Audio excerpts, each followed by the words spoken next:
Hello everyone, in this lecture we will discuss about another dimensionless number which is called Prandtl number. Prandtl number, it is denoted by PR. Prandtl number, it was discussed by Prandtl scientist, which was a scientist. Now the Prandtl number show us the relation between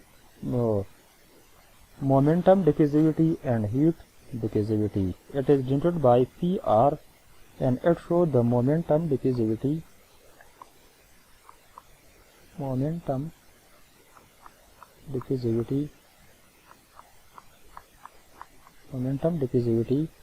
divided by thermal diffusivity. Thermal diffusivity. It is the ratio. Prandtl number is a dimensionless number and it is the ratio of momentum diffusivity and thermal diffusivity. Momentum diffusivity is denoted by kinematic viscosity, which is mu, divided by thermal diffusivity is denoted by alpha, like alpha, which is the thermal. This is the ratio of momentum diffusivity and thermal diffusivity. Now the momentum diffusivity is the viscosity divided by density of the fluid. Viscosity of the fluid, density of the fluid, and this is the thermal diffusivity. Now the thermal diffusivity is there is a relation between thermal diffusivity and the heat capacity, and similarly there is a relation between thermal diffusivity and thermal conductivity. So thermal diffusivity is like thermal conductivity divided by rho Cp. Thermal conductivity of the material, density of the material, and the specific heat of the material. So we can put in the place of thermal diffusivity, we can put thermal conductivity, density, and the specific heat. So it is mu divided by rho divided by K into density of the material and to the specific heat of the material. So this density cancel with this density and it is Cp mu divided by K. So a Prandtl number is very important dimension, this number in the heat transfer and momentum transfer and in the transport phenomena. So Prandtl number show us the boundary layer thickness, the velocity boundary layer and the thermal boundary layer thickness. Suppose this graph shows us the velocity boundary layer and the thermal boundary layer. Suppose this is the velocity boundary layer. Suppose this is the thermal boundary layer. The thermal boundary layer is delta T and the velocity boundary layer is denoted by lambda. In this case the velocity boundary layer is very high. The velocity boundary layer is very high as compared to, suppose this is the height or thickness of the boundary layer, height or thickness of the boundary layer, and this is the x-axis along the plate. Suppose this is a plate and this is a fluid is flowing on the plate and it form a boundary layer. Velocity boundary layer. Similarly, if there is a high temperature on this side and there is low temperature on this side, then heat will transfer from this side to the fluid. So there will be also a temperature boundary, and suppose this is the x-axis, length of the x-axis or the length of the plate. So the height of the velocity boundary layer and the height of the thermal boundary layer show us Prandtl number.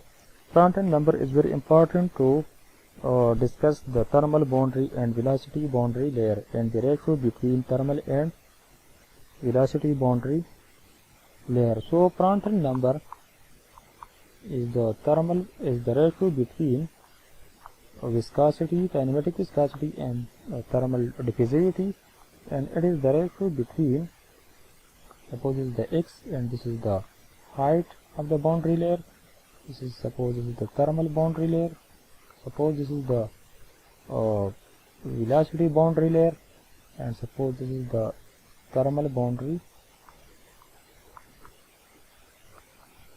Suppose this is the thermal boundary layer. Now, when the velocity boundary layer is very high, then momentum transport will be very high as compared to thermal transport, or thermal conductivity, or thermal diffusion. The momentum transport will be very high. When the velocity boundary layer is very high, then the momentum transport or velocity boundary layer will be very high as compared to thermal boundary layer. So the velocity boundary layer will be very high as compared to the thermal boundary layer, and the Prandtl number will be greater than 1. Prandtl number will be greater than 1. It is usually for liquid like water, the Prandtl number is about 10. So it means that in water the velocity boundary layer is very high as compared to the thermal boundary layer. It means that heat flow in the water molecules slowly as compared to the diffusion or the momentum of water molecule, which occur during the momentum transport of water molecule. So the Prandtl number for water is very high. It is about 10. Similarly for gases, the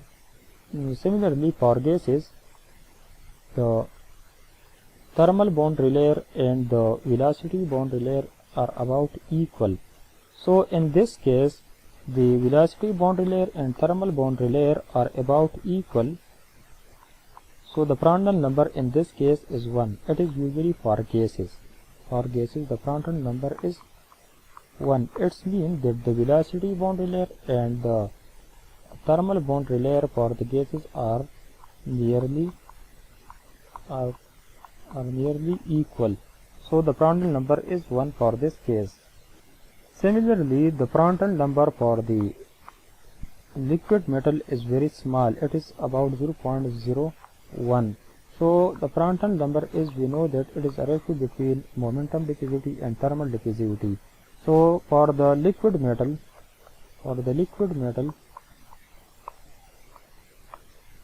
Prandtl number is 0.01.